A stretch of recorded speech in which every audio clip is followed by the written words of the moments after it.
We, the Commission, will come forward with a proposal, and we will focus prudently on the windfall profits from the immobilized assets of the Russian Central Bank. And so whatever we do in this endeavor has to be absolutely watertight. And it can be challenged, and it might be challenged in front of European courts or American courts. And if any of these actions were to be lifted by a judge, it would be diplomatic and economic disaster, basically.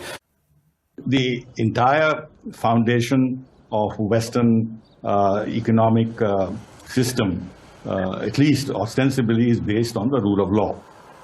You can't confiscate property of anyone unless there is due process, unless there are valid reasons to do so, and they are legally based.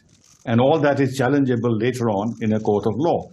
But then here, in the case of Ukraine and Russia, I think, frankly, the European Union has lost all sense of proportion.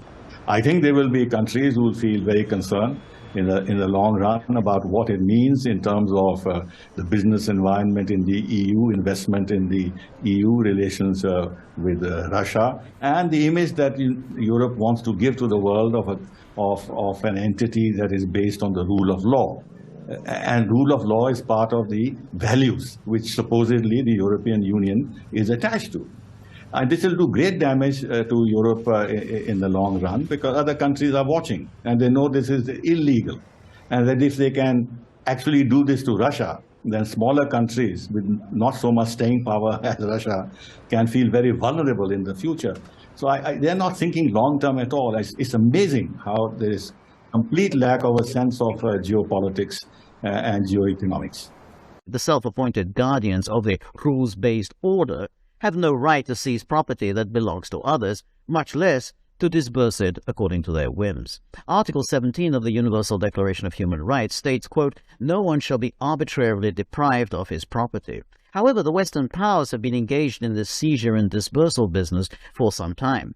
In the U.S., Congress passed a law allowing courts to turn over frozen Iranian assets to anyone deemed to have been the victim of an alleged Iranian terrorist attack.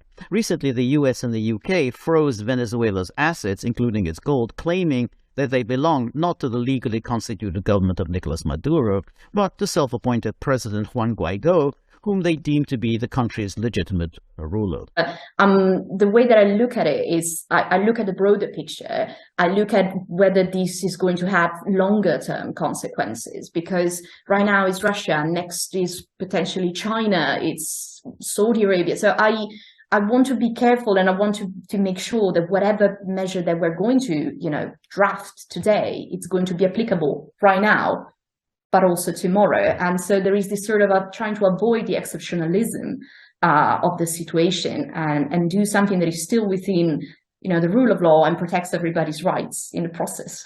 The UK and the West has $350 billion in frozen Russian assets. Do you expect and do you accept that will be used to rebuild Ukraine? Interesting question. I know that United Kingdom is very experienced in robberies, theft of money from different countries, piracy. India has been robbed, Egypt, other countries as well. So, of course, it's another count of theft and robbery may be counted in this country.